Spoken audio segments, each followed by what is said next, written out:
जी, तो पार्ट 8 तक हमने देखा कि किस तरह हम किसी भी एक कलेक्शन के अंदर डेटा इंसर्ट करते हैं, डेटा को रिट्रीव करते हैं, डेटा अपडेट करते हैं या डिलीट करते हैं अपने स्प्रिंग बूट माइक्रो सर्विस के थ्रू। तो स्प्रिंग बूट माइक्रो सर्विसेज के थ्रू हमने कलेक्शन के ऊपर data insert update delete perform कर लिया। लेकिन आप सब जानते हैं कि जब भी हम सर्विस को दोबारा रन करते हैं तो डेटा जो है वो दोबारा से हमारे पास इंसर्ट करना पड़ता है, क्योंकि सारा डेटा वैनिश हो जाता है। अब वजह उसकी ये है कि डेटा जो है वो एक ऑब्जेक्ट में होता है और वो ऑब्जेक्ट उस एप्लीकेशन के साथ एसोसिएट है। जैसी एप्लीकेशन रीस्टार्ट होती है वो ऑब्जेक्ट भी रीसेट हो जाता है।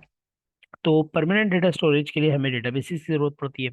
और डेफिनेटली किसी भी माइक्रो सर्विस के साथ हम एट द एंड हमें डेटाबेस की ज़रूरत होती है कि जहाँ पर हम डेटा को परमानेंटली स्टोर कर सकें, डेटा को रिट्रीव कर सकें, हम डेटा को जो है वो मैनिपुलेट कर सकें, अपडेट डिलीट कर सकें। तो इसके लिए हम जिस डेटाबेस का इंतखाब कर रहे हैं वो है पोस्टग्री एसक्यूएल। पोस्टग्रेज एसक्यूएल के साथ हम ये काम करेंगे। बड़ा ही लाइट वेट से डेटाबेस है। और इस वीडियो में मैं आपको सिखाऊंगा कि किस तरह से हम पोस्टग्रेज एसक्यूएल को इंस्टॉल करते हैं विंडोज पीसी के ऊपर। अगर आपके पास ऑलरेडी पोस्टग्रेज एसक्यूएल इंस्टॉल है तो फिर आप नेक्स्ट वीडियो की तरफ मूव हो जाएं। अदरवाइज जो विंडोज यूज़र हैं वो देखें किस तरह से पोस्टग्रेज एसक्यूएल इंस्टॉल होता है विंडोज पीसी के ऊपर।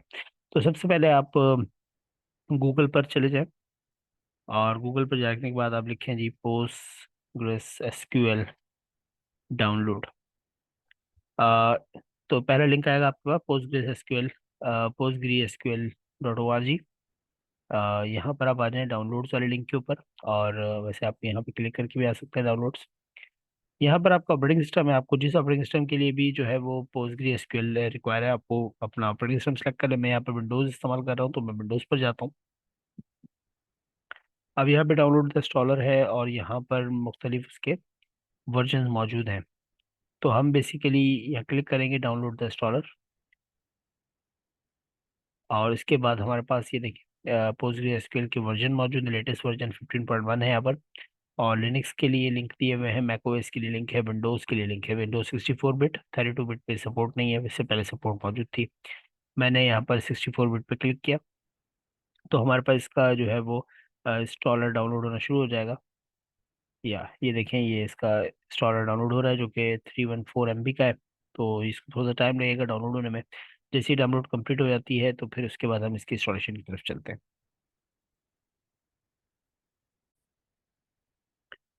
इम्पोर्टेंट ये है कि जब हम इस वक्त ये डाउनलोड हो रहा है हमारा जो भी EXE है, तो आप ये देखें कि कनेक्टिंग टू पोस्ट की एसक्यूएल डॉक्यूमेंटेशन रिएक्ट के साथ इसकी डॉक्यूमेंटेशन अवेलेबल है, एंगुलर के साथ, एक्सप्रेस जेएस के साथ, व्यू जेएस के साथ, डॉट नेट के ऊपर, माइक्रोसॉफ्ट डॉट नेट फ्रेमवर्क के साथ, स्प्रिंग बूट जावा के लिए, फ्लास्क है आपके, पाइथन के साथ डेवलपमेंट करने के लिए, जेंगो भी पाइथन के लिए, लारावेल है PHP के लिए।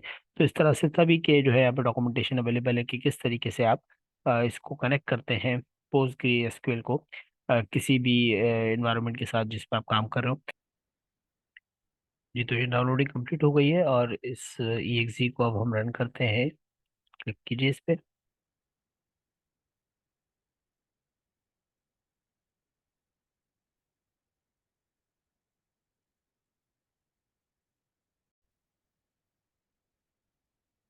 तो अगर ये आपसे इंस्टॉलेशन के लिए कोई परमिशन मांगे तो उसको यस कर दीजिए। अब ये हमारे सामने जो है वो सेटअप है पोस्टग्री एसक्यूएल का। Welcome to the Postgre SQL setup wizard, next कीजिए। यहाँ पर ये आपसे इंस्टॉलेशन डायरेक्टरी के बारे में पूछता है कि आपने कहाँ इंस्टॉल करना है, तो हम इसको सी ड्राइव में रहने देते हैं।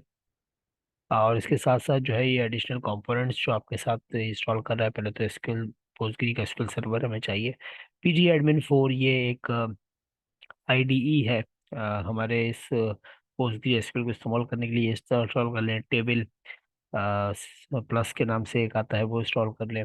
एसक्यूएल यॉर्क पे भी शायद इसकी सपोर्ट मौजूद हो, बट मैंने कभी ट्राई नहीं किया। लेकिन ये pgadmin में बड़ा इजी सा है, इसको हम इंस्टॉल करेंगे। स्टैक बिल्डर इंस्टॉल करेंगे, कमांड लाइन टूल भी हम इसको इंस्टॉल कर लेंगे ताकि हम CMD से भी चला सकें। नेक्स्ट करने हैं, उसके बाद ये कह रहा है वो डायरेक्टरी बता दें जहाँ पर आपने डेटा को स्टोर करना है। अपना जो डेटाबेसेस बनेंगे तो वो भी हम इसी जगह पे डेटा के फोल्डर के अंदर स्टोर कर लेते हैं। अगर आप चाहें तो किसी और जगह स्टोर कर सकते हैं। अब यहाँ पर ये आपसे यूजर नेम और पासवर्ड, ये आपसे पासवर्ड पूछ रहा है सुपर यूजर का। जो पोस्टग्रेस का जो पोस्टग्री एसक्यूएल है उसको पोस्टग्रेस भी पढ़ते हैं। इसका जो सुपर यूजर होता है, जिस तरह हमारे पर रूट होता है MySQL के अंदर, इसका भी एक सुपर यूजर है। और उसका जो पासवर्ड आप यहाँ रखेंगे वो आपको फिर याद होना चाहिए ताकि आप उसको लॉगिन कर सकें। टाइप कर दें इसको, नेक्स्ट। आप इसकी पोर्ट बताते हैं तो इसकी जो डिफ़ॉल्ट पोर्ट होती है वो 5432 होती है, और इसी को चेंज ना करें, इसको ये रहने दें क्योंकि ये हमारी आम प्रैक्टिस है। फिर यहाँ आता है कि आप अपना कौन सा यूज़र होगा जिसको लोग यूज़ करते, तो मैं डिफ़ॉल्ट यूज़र देता हूँ, सारे यूज़र इसको यूज़ कर सकेंगे। नेक्स्ट करते हैं हम।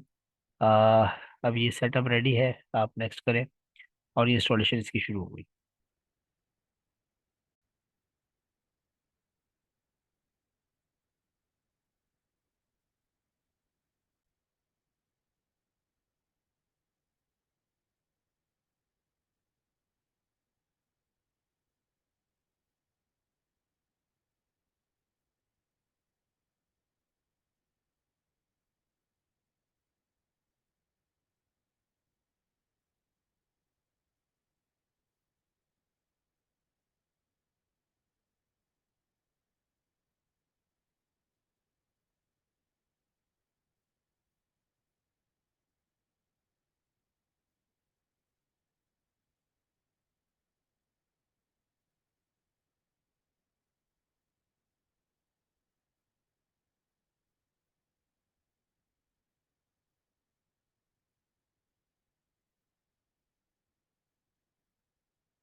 तो इंस्टॉलेशन देखिए यहाँ पे कंप्लीट हो गई है। अब ये सर्वर को स्टार्ट करने लगा है, कुछ शॉर्टकट्स वगैरह ये बना रहा है, और अनइंस्टॉलर को इसने क्रिएट करना शुरू कर दिया है। मतलब बेसिकली जो भी इसकी इंस्टॉलेशन की स्टेप्स हैं वो ये पीछे परफॉर्म कर रहा है बैकएंड।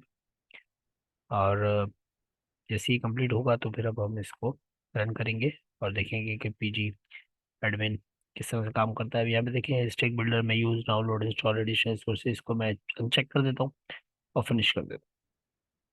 जैसे हमने इसको फिनिश किया तो अब हमारे पास जो है वो पोस्टग्री एसक्यूएल इंस्टॉल है। हम स्टार्ट मेन्यू पे जाते हैं और हम लिखते हैं यहाँ पर पोस्टग्री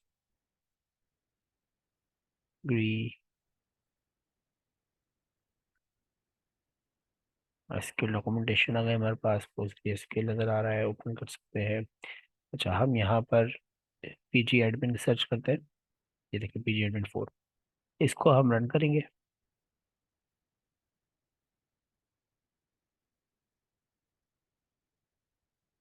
ये देखिए पीजी एडमिन की हमारे पास स्क्रीन आ गई,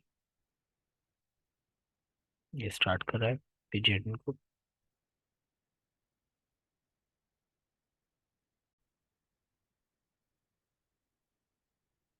तो पीजी एडमिन जब स्टार्ट होगा तो ये आपसे क्रेडेंशियल मांगेगा जो हमने रखा था हमारे सुपर यूजर का, और आप इसको ओके कर देंगे।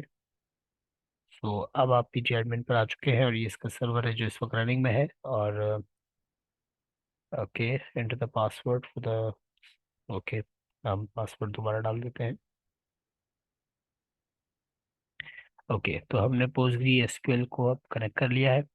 पोस्टग्री एसक्यूएल 1.5 ये इसका वर्जन है। डेटाबेसेस में चलते हैं तो यहाँ पर हमारे पास इस वक्त एक पोस्टग्रीस का ही डेटाबेस है और कोई डेटाबेस यहाँ पर मौजूद नहीं है।